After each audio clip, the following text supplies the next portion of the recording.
Rayleigh Johnson. Springville, Arizona cowgirl.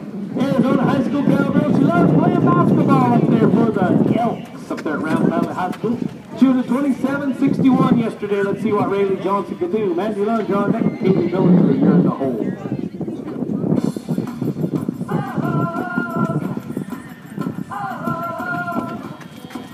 All right, Rayleigh had a beautiful barrel run. Let's see what she can do in the poles right here.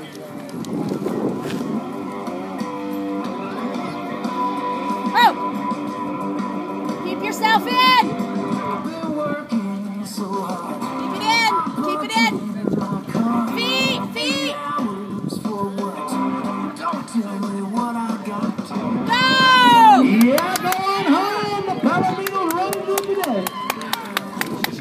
I'm out at 22.89. Yes, 22.89. Sets the pace. Yesterday was Montana Hines with the 23.13, so faster today.